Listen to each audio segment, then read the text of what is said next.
We should always focus on any financial accident to make sure it's not systemic.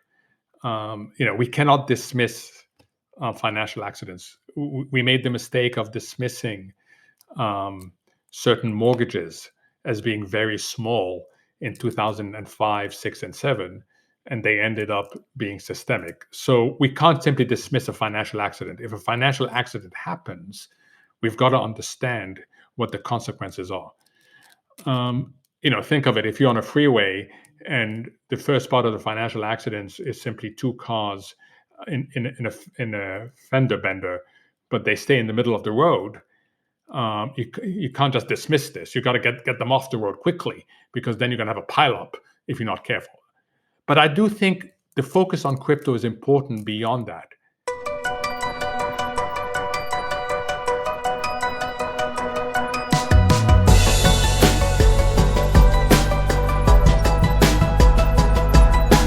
Is there any precedent for combating inflation that doesn't end in recession or depression?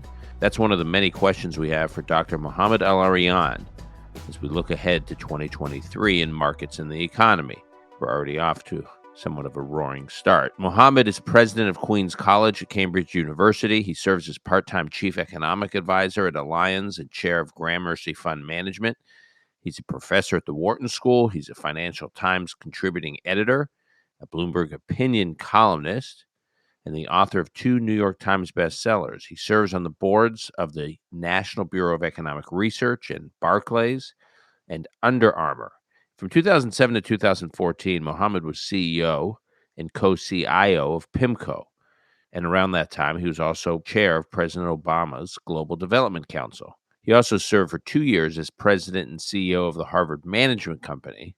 That's the entity that manages Harvard's massive endowment. And he's been chair of the Microsoft Investment Advisory Board since 2007. Also, one show note, we have a question today. We had to select one from a few for Mohamed El-Erian that folks called in. Next guest for the next episode will be Mike Gallagher, Congressman Mike Gallagher from Wisconsin. If you have questions for Congressman Gallagher, please record the question and send it as a voice memo to dan@unlocked.fm. That's dan@unlocked.fm. And we just ask that you keep your question to under 30 seconds. But now on to today's guest, Mohamed El-Erian, on what to expect in 2023. This is Call Me Back. And I'm pleased to welcome back to this podcast my longtime friend, Mohamed El-Erian. Mohamed, thanks for joining us. Thanks for having me. It's good to be with you talking about the macroeconomy rather than to be with you at a New York Jets game, as I was a few weeks ago, which was really at the peak moment of Jets disillusionment soon after everything went to hell. But we'll talk about that at the end. All right? Okay, although just the memory of that game is devastating me already. Don't. I'm sorry. I didn't mean to get us off onto a down note. I wanted to get onto an up note. I mean, the markets are booming. We're headed into 2023 with tremendous excitement. Maybe things aren't going to be so bad in 2023. So you're going to give us some badly needed perspective. And so I'll start with the Labor Department's recent report that inflation fell in December for the 6th consecutive month at an annual rate. If the Federal Reserve keeps this up, we might be on a path to escaping the worst inflation in 4 decades. How do you feel? Do you feel like the Fed's strategy is working? Is it not enough? Like, what's going on? I've been a big critic of the Fed because they mischaracterized inflation to begin with. I'm calling it transitory. It turns out that it stayed high and persistent. And then they didn't move fast enough.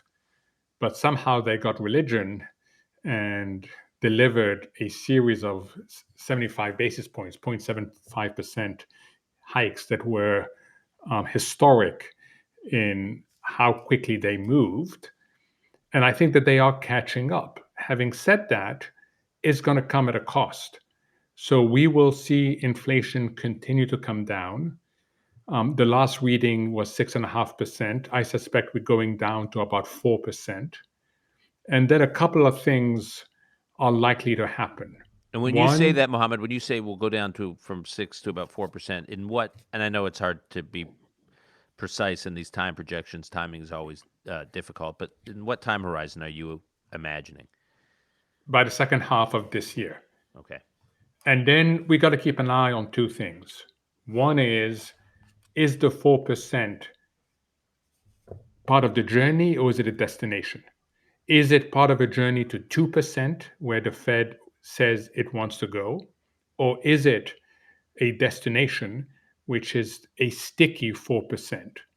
And then the second issue is going to be what is the cost in terms of growth and in terms of unemployment?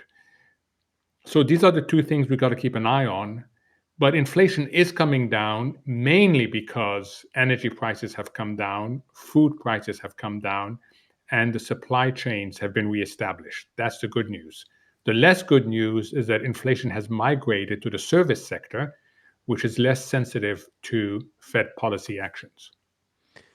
So just to put this in context for our listeners, the pace of growth in the money supply has fallen sharply. The Fed funds rate target rate has risen from near zero, which it basically was more or less since the global financial crisis, minus some modest experimentation at raising the rate twice by Bernanke and Powell, but both of those were dialed back.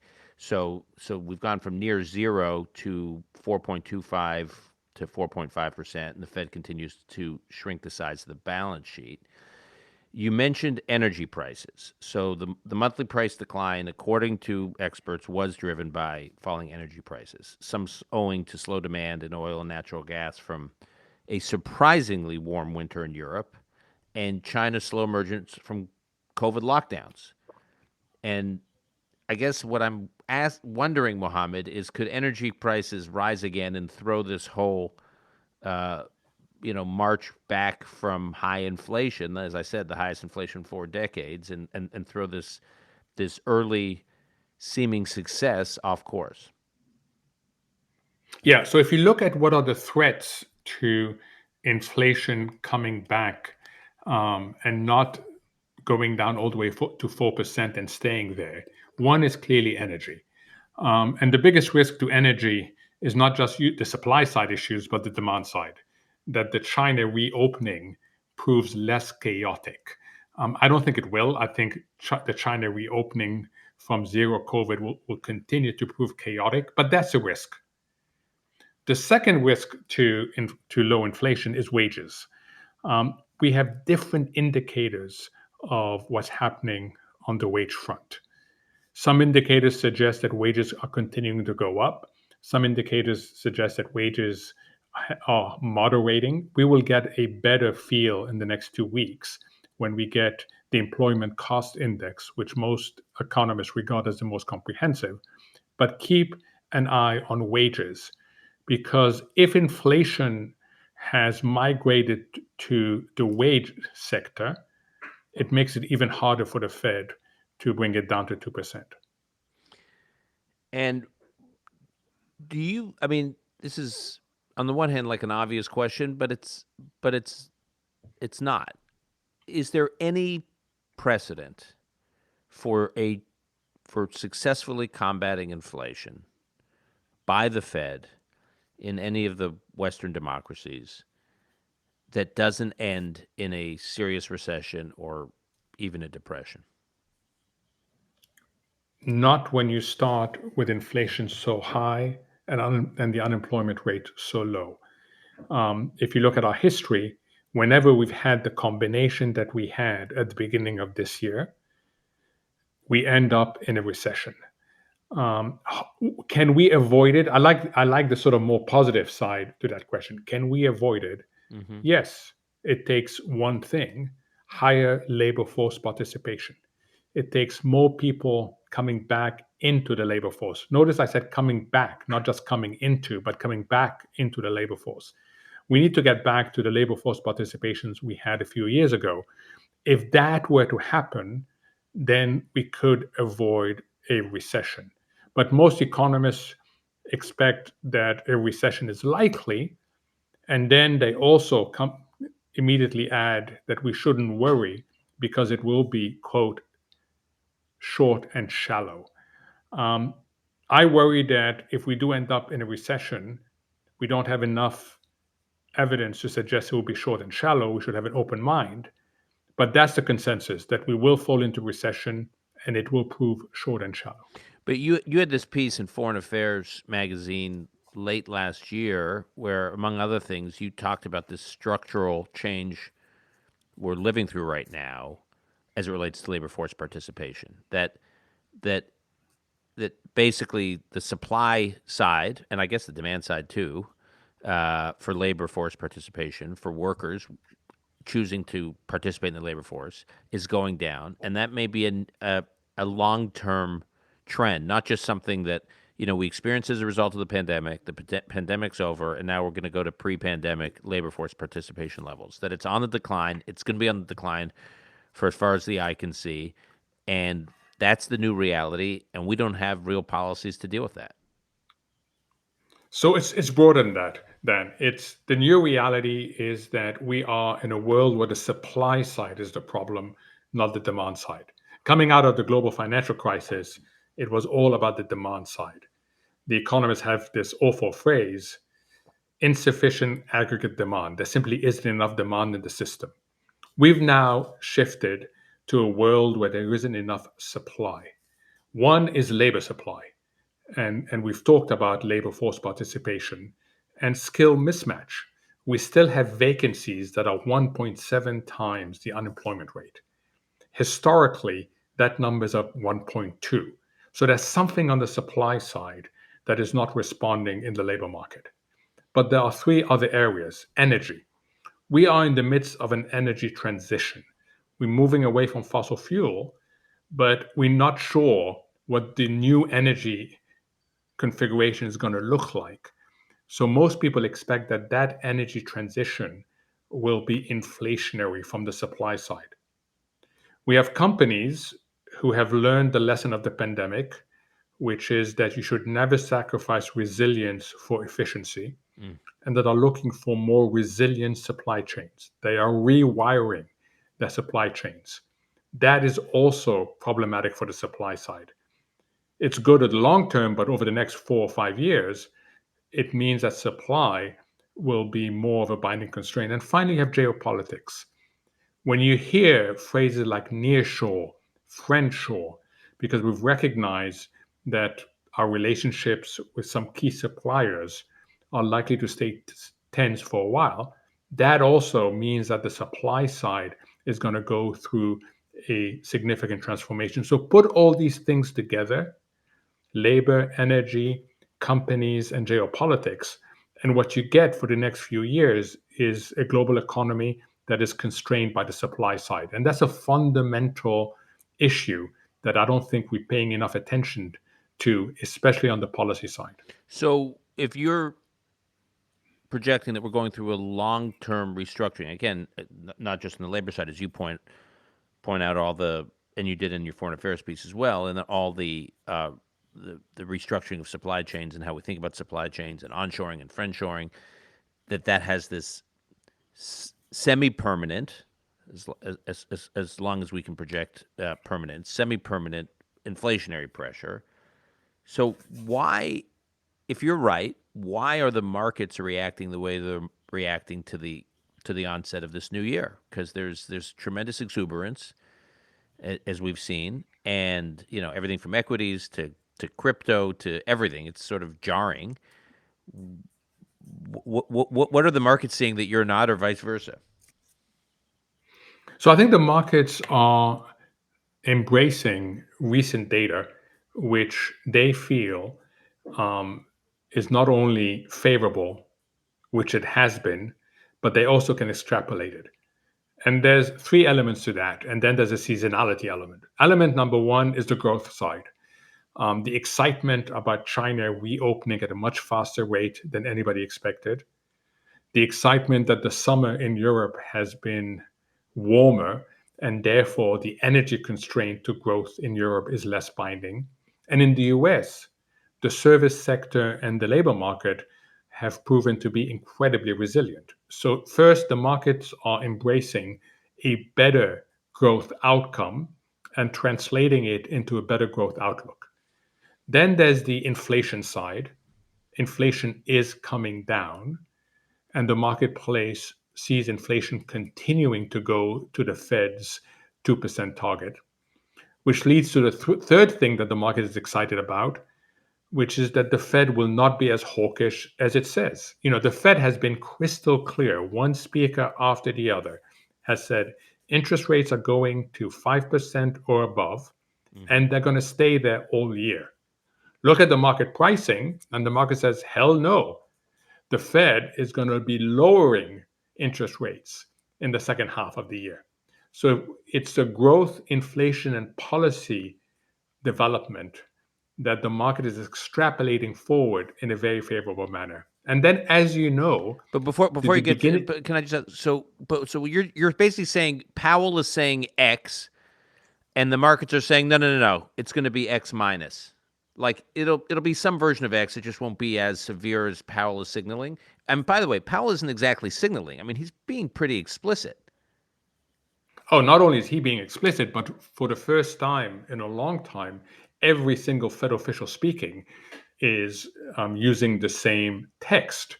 So the Fed is crystal clear on this, and that's because they do not want to see financial conditions loosen too early. They are not welcoming this rally in markets. They're worried about this rally in markets. It's for them, it undoes some of the work they've done. So they've been crystal clear, saying to the marketplace, we're going to 5 or above, and we're going to stay there. The market says, no, you're wrong, and you're going to have to swallow your words, just like you did when you said inflation was transitory, and it did not prove to be transitory. And there was another factor you were mentioning. Then there's seasonality. You know very well what happens at the beginning of the year. There's typically a rally at the beginning of the year. First, institutional risk limits are reset. So people have more risk appetite than they had going into the end of the year. And secondly, new money is put to work. So we typically have a rally, not of this magnitude. To see the NASDAQ up 5% in 2 weeks, to see Bitcoin up 25% in 2 weeks, that's not normal. Normally, the rally is a lot less than that. But it is normal to have a favorable seasonal effect. I read a piece recently in Medium by Neil Kashkari, who's the head of the Fed in Minneapolis. He's the president of the Minneapolis Federal Reserve Bank. He used to be, I think you know him. He used to work at the Federal Reserve with Bernanke. He was at the Treasury Department. He worked on TARP issues and the bailouts after the global financial crisis. He also ran for governor of California, which most people don't realize at one point. He wrote this piece in Medium that basically argues subtly that central bankers need an alternative economic model that, on the one hand, doesn't solely blame inflation on wars and viruses and pandemics, but also doesn't address inflation with a recession or a depression or any kind of economic downturn and joblessness. I mean, it's like he's rejecting he's like the economists and central bankers need a new model other than the Phillips curve, which accepts higher inflation as the price you pay for a hot job market, and if you want to clamp down on inflation, you need a softer job market. And he's basically he's hinting at that can't be the only set of trade-offs. There's got to be a new approach. Is that just like wishful thinking, or do you think he's onto something? So I think what he's trying to say is that if you want to manage the inflation cycle well, the Fed has to be supported by other policymakers. So right now, for example, what we need is supply enhancing policies. We need things to improve the functioning of the labor market. We need to have a better energy transition. We need to facilitate the rewiring of global supply chains. That is not something the Fed can do. The Fed has absolutely no instrument that addresses any of these issues, but governments do. So you'd like coordination between the Fed and between other policymakers who have better tools. That is absolutely right. The concern that people have is that it took us a long time to take the Fed out of the political system. We made the Fed and we made most central banks independent, meaning that once you set their objectives, it's up to them how they achieve it. And that's good because you don't want the Fed subject to the political whims, because that would make the Fed very short term in its reaction function. However, that also translated into this view that inflation is all about the Fed. And I do think Neil is right in saying it's well beyond the Fed. I wouldn't say we need a new economic model. I just think we need better policy coordination. And I was thinking about what he wrote, because there are precedents for the Phillips curve not being an explanation for what's going on. Certainly, the stagflation we experienced in the 70s, it wasn't like high unemployment, brought down inflation, or that inflation was successfully beat back with high unemployment. Yeah. So the shape of the Phillips curve is not stable. As you said, this Phillips curve is a relationship between inflation and unemployment. If the shock to inflation comes from the demand side, then the Phillips curve will help you in terms of what are the consequences of reducing inflation. If, however, the shock comes from the supply side, it gets a lot more complicated, and you need also supply side measures that go beyond what the Fed can do. Ultimately, what we all want is not to sacrifice unduly economic growth and employment for stable inflation. We should be able to do that without a massive cost. You wrote in your foreign affairs piece, and you've spoken elsewhere about how we have to completely change. I know you talked about this earlier with regard to how we think the changing trends in geopolitics, but it's more than just new developments in geopolitics. Our whole approach to China and how we thought about China is such a massive. I mean, it's sort of now baked into all our conversations that we're in this Cold War II, if you will, to borrow our friend Neil Ferguson's term, to describe the West's relationship with China, even if one doesn't subscribe to that very stark explanation of what's going on. The combination of decoupling, deglobalization, the changing market structures and macroeconomic structures inside China are upending our economy and our markets in ways that we haven't really even really considered the long-term implications for. So can you talk a little bit about that? Yes, I mean, China plays a very important role in the global economy. It is a major supplier of goods that we buy and that other countries buy.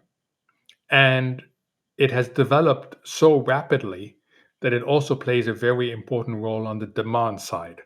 So China is systemically important. It's the second largest economy in the world, and it has an even bigger influence on global supply and global demand than simply its size would suggest.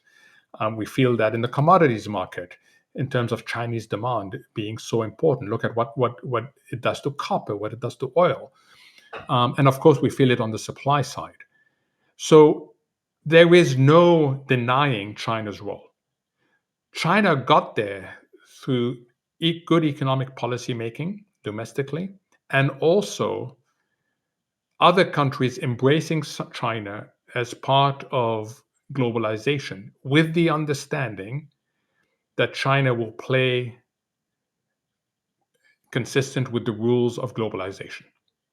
Two things have changed in recent years. One is the recognition that China did not step up to its responsibilities on the global stage, that China has continued to behave in a way that is more reflective of China being a small economy, not China being such a systemically important economy. The other thing that has happened more recently what is would be an example of that in terms of how China has viewed itself just looking after its own business, its own backyard, rather than thinking of itself as an economy that's so globally integrated? the way it subsidizes industry in an unfair way, the way it interacts with other countries. There is a whole series of things that China has been doing that are inconsistent with the WTO, but China has continued to do so. And I think for a long time, people were tolerating this. And in 2017, President Trump said in a very explicit and very unusual manner, no more. And the Biden administration has maintained, if anything, it has actually tightened the restrictions on China with a major, major set of actions on the tech side in the last few months. I also want to stress that the domestic management in China has changed. This exit from COVID zero is very inconsistent with the past behavior of Chinese policymakers. It was not well planned. It is totally chaotic.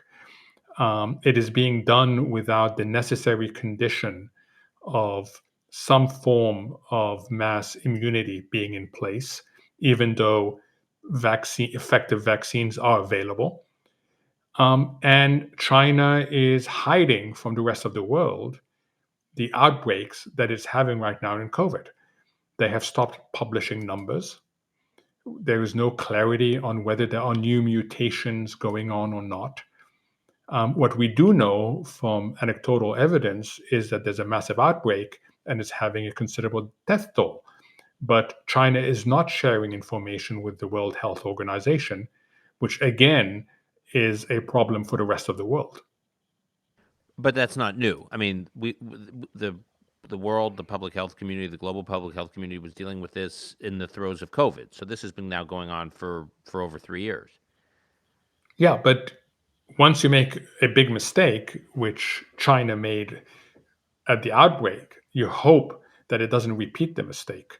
We are all at risk of a new variant of COVID, given what is happening in China today. So far, and that's why Western countries are testing visitors from China. So far, we know that quite a few visitors come with COVID, and so far we haven't discovered a new variant. But let's not forget what happened in India, and that's how we got the second phase of disruptive COVID. So China has an obligation to share data, and it's not fulfilling that obligation. When you were last on this podcast, Mohammed, you were positively inclined towards the UK central bankers and how they've been navigating this period, and thought they were more straightforward. They were acknowledged past mistakes made more than our own central bank has. How do you feel about how the UK is doing, where you are right now, as well as the EU more broadly? Just the sort of go across the Atlantic. How's that continent doing? So I want to distinguish the UK from the Bank of England. Okay. The Bank of England continues to do well. It faced the consequences of a political crisis, as you know, a crisis that resulted in a government serving only 44 days. Because of the actions of the government pursuing unfunded tax cuts and disrupting markets, we almost had a meltdown in the domestic pension system. And once again, the Bank of England not only reacted, but did two things that I think are going to go down in history as an important case study. One is it resisted fiscal dominance. It said no to a government looking for the Bank of England to continue to essentially subsidize what the government was trying to do. And two, it said no to moral hazard. It made it very clear to the marketplace that their support was temporary, that support would stop on a specific date, and told the marketplace, if you don't get your act together by then, that's your issue. So we're going to look back and say the Bank of England managed to intervene, but did not become an arm of the government, nor did it become hijacked by the marketplace. For the UK as a whole, this is a really difficult time. We have industrial action. I cannot give you the list of people who have gone on strikes because it will take up a whole podcast. But it's the National Health Service, it's the ambulance, it's the nurses, it's the railroads. The society is pushing back against the cost of living crisis. Growth is slightly positive, but most people expect a prolonged recession. And it's not clear how the government should respond. So the UK situation as a whole is significantly worse than the US. Europe is navigating rather well its energy situation. Part of it has been a warm winter. Right. I mean, part of it's just luck, seasonal luck. Yeah, seasonal luck, but part of it is also they did a lot to increase inventory.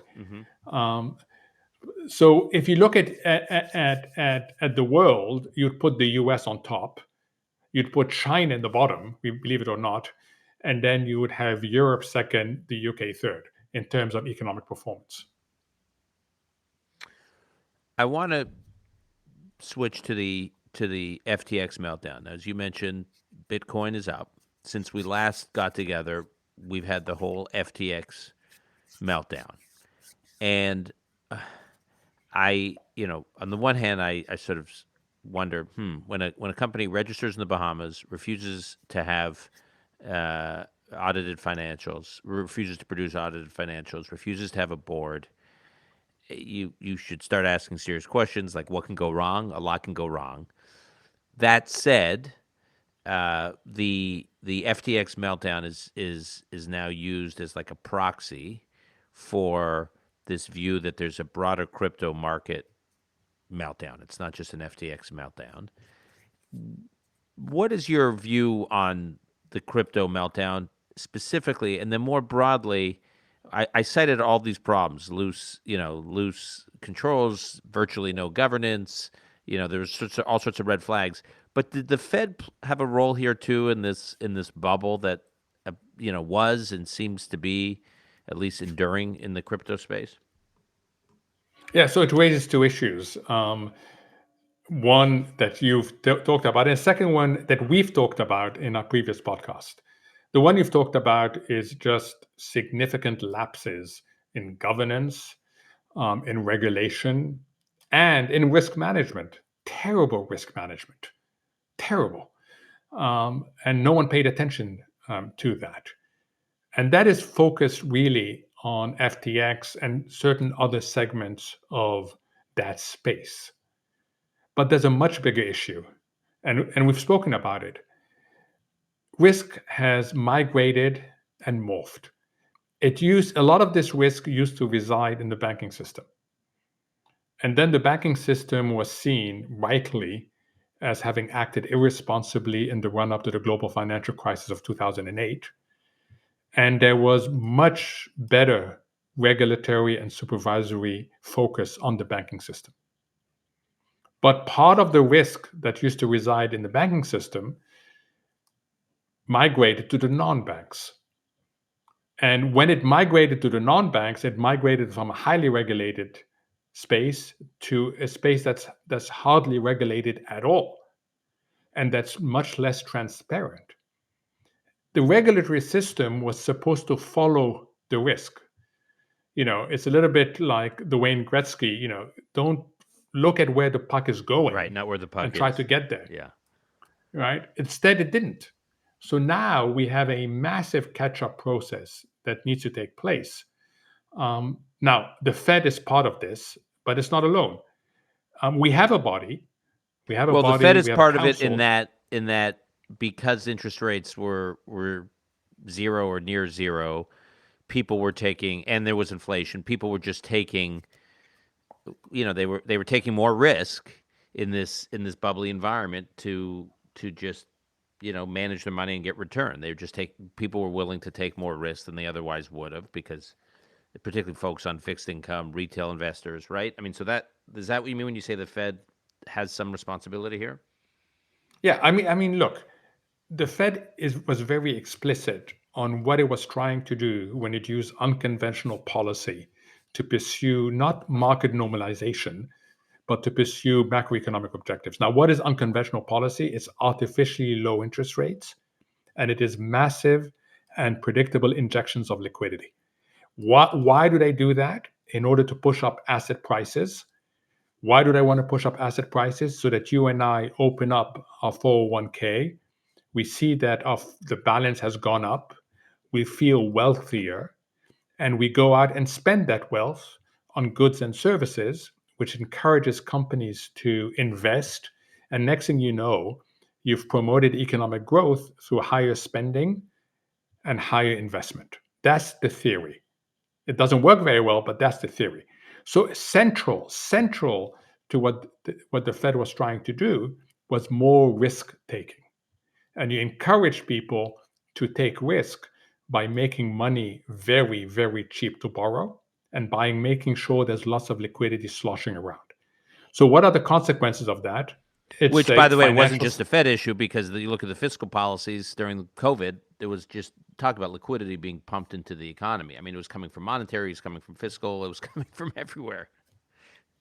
It was coming from everywhere, but even before COVID, we had expanded the balance sheet tremendously. Right. We blew it up completely Right. to 9 trillion under COVID. Now, you and I know that the financial sector optimizes whatever conditions it's given. So if it's given zero interest rates and massive liquidity injection, it will take risks all over the place. And if it believes, as the Fed helped the markets believe, that these conditions are going to last for a long time, it will take excessive risk. And that's exactly what happened until inflation turned up. And inflation has turned around completely these conditions of low interest rates and abundant injections of liquidity. So the Fed should have asked, what are the consequences of what we are doing for financial sector behavior? How are we conditioning people? And what risk is involved in this? Now we're figuring out that there's all sorts of risk. And to be fair, the Fed has recognized this now. It just needs the help of other regulators to be able to catch up with the game, let alone get ahead of the game. The ups and downs and maybe ups of the crypto market are endlessly fascinating. And we cover it almost like we covered the global financial crisis post 2008. But the reality is, when you actually add it all up, the crypto market is well under $1 trillion all in. I mean, maybe $700-800 billion.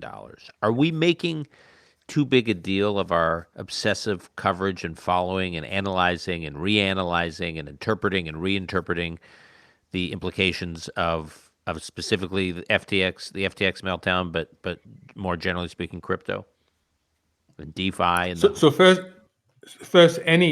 we should always focus on any financial accident to make sure it's not systemic.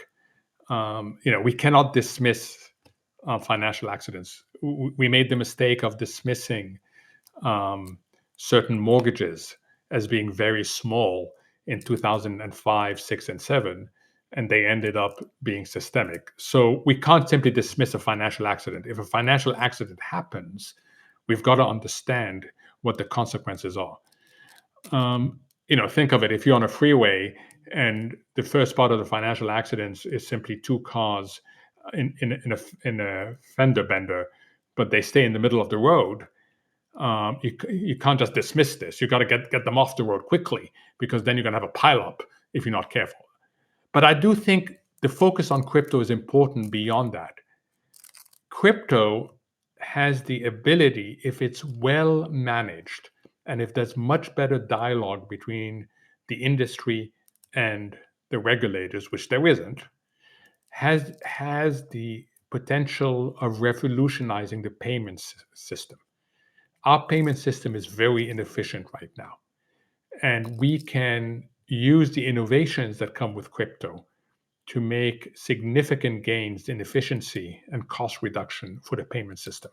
So, I do believe you have to pay attention to crypto.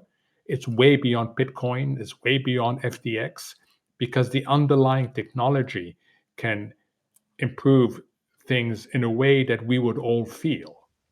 Right. So, and that's how I actually, Mohammed, that's how I feel about blockchain. I feel like blockchain generally, which even goes beyond just payments. I mean, just the implications of blockchain. When you really start to sit back and think about it, it's quite extraordinary and encouraging. But that to me, I almost put that in a separate category from specifically crypto. No, you're absolutely right. Absolutely right.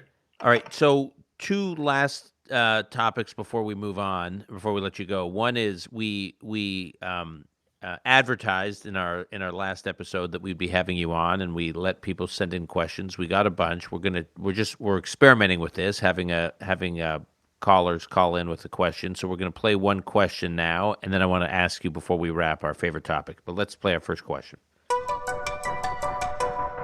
My name is Tony DeVito. I'm from Woodcliff Lake, New Jersey. Hello, Mr. El-Erian. Thank you for taking my question.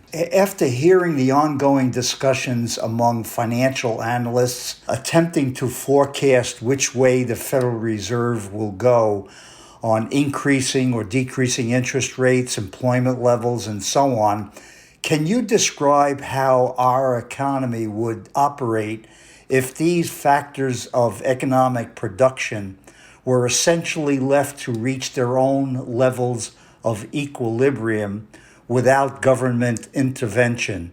And of course, this scenario would require a controlled money supply. Thank you very much.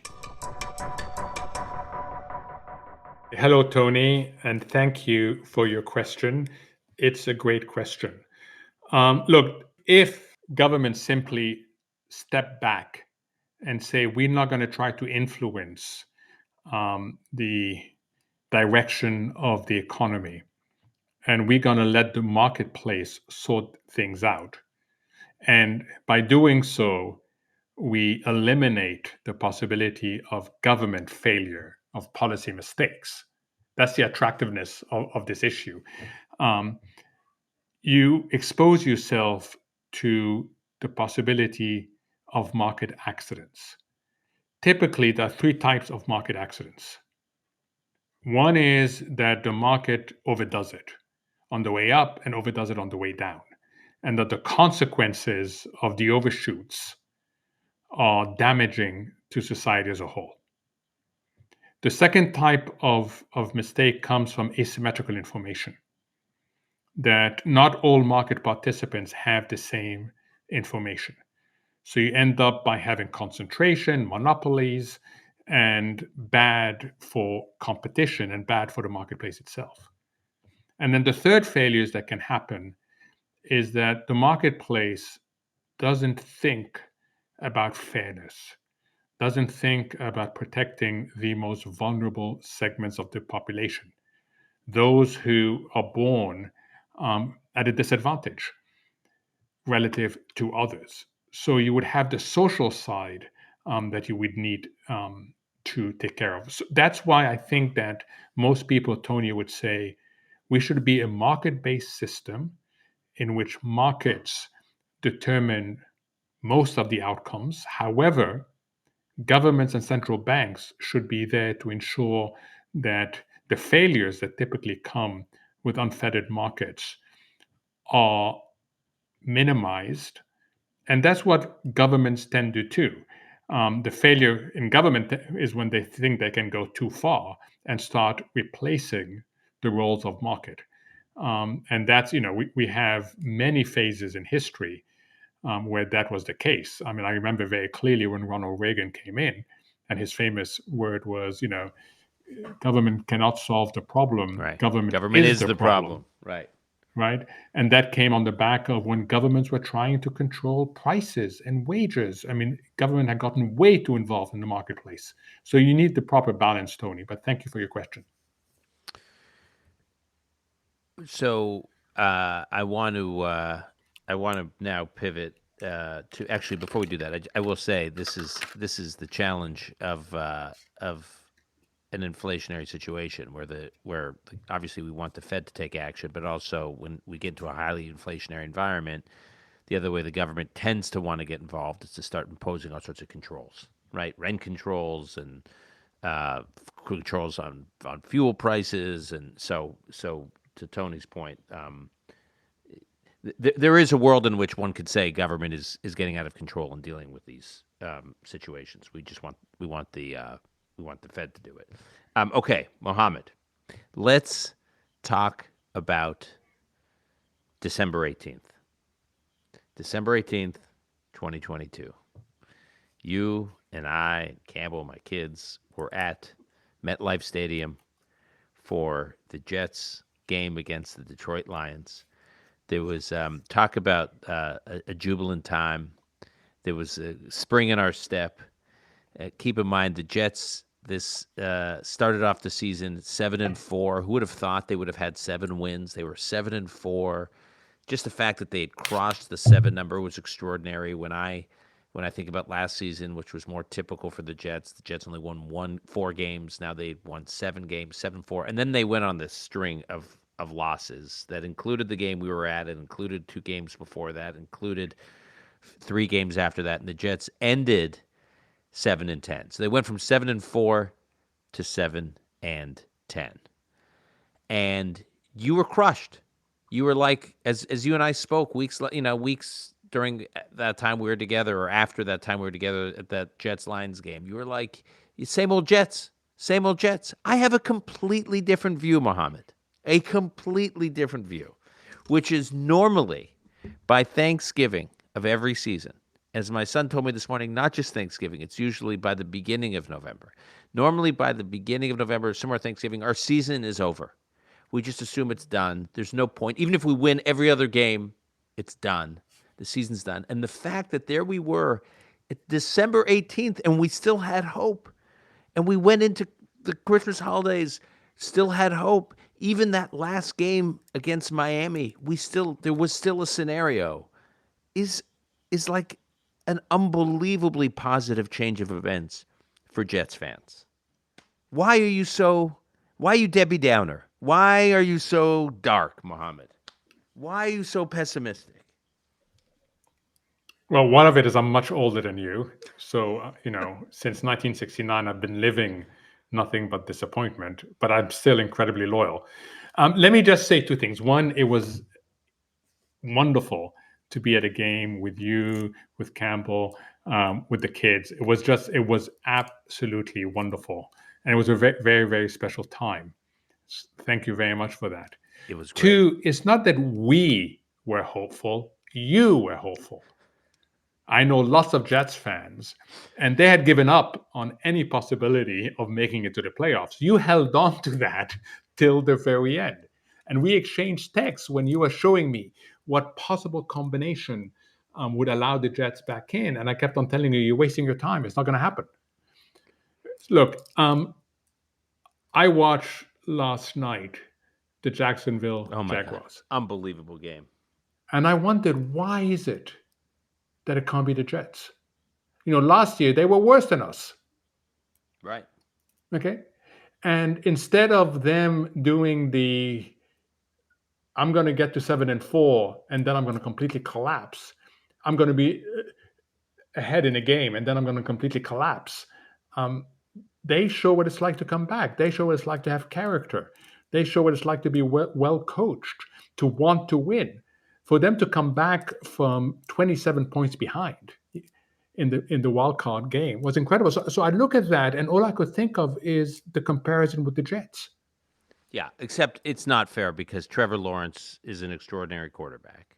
We have had a quarterback bust. We have Zach Wilson, who even if we thought he had promise, he missed the first 4 games because of an injury in the preseason, and then when he came back, he was not all that. We've since learned. Mike White, who's interesting, backup quarterback, but got banged up. And then obviously we have Joe Flacco, who's just a real backup. So we don't have a quarterback. We have all these other pieces. We have a cornerback, who's very exciting in Sauce Gardner. We have this really incredible receiver in Garrett Wilson. These are all our recent draft picks. Breece Hall, this running back who got injured, but is assuming he comes back healthy next season and starts.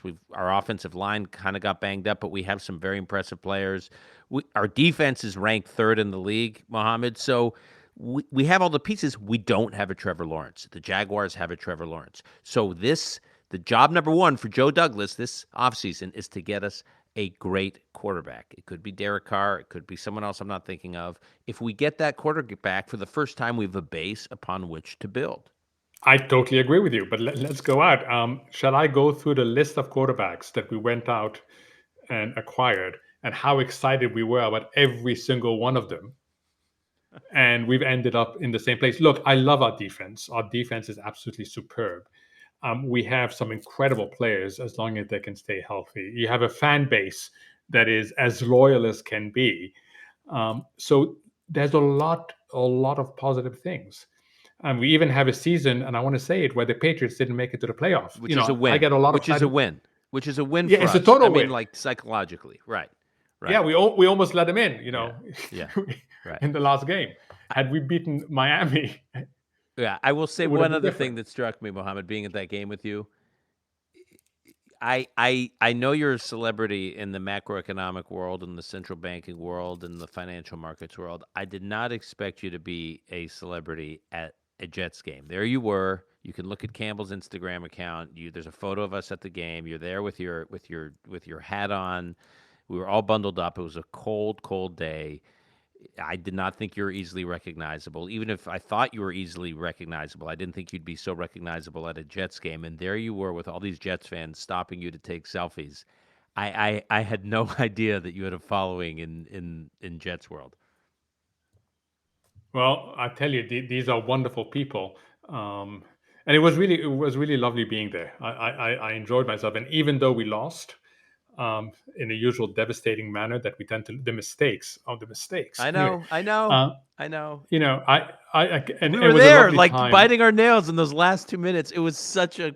I know. The mistakes. I know. Next season, Next as season, we always say, next season. Right. All right, Mohammed. We will we will leave it there. And, I have to ask you, what's your pick for the Super Bowl? my prediction is 49ers versus Bengals. Interesting. I'm 49ers versus Bills. Okay. Yeah, I think the 49ers with this Brock Purdy, this quarterback, talk about another quarterback, it reminds me of the Eagles a few years ago where Carson Wentz carries them through the season, then gets injured, and then Nick Foles comes in for the last two games, maybe the last game of the season, regular season, and then carries them to the Super Bowl and they beat the Patriots. The 49ers with Brock Purdy have that feel to me, so I think it's 49ers Bengals into the Super Bowl, and who wins, who knows. Who do you think wins the whole thing? I think probably the Bills. I think this is the Bills' year. Yeah. That would certainly be a powerful end to a up and down ride for them this season. So, Mohammed, we will leave it there. As always, thanks for your insight and your illumination and your patience with my misguided optimism. It's for me to thank you, and our listeners should know that you're wearing a New York Jets cap as we speak. Always. By the way, Mohammed, also not just the hat, but the T-shirt as well. Exactly. I'm full body. All right. Talk to you soon. Thanks, Mohammed. Thank you.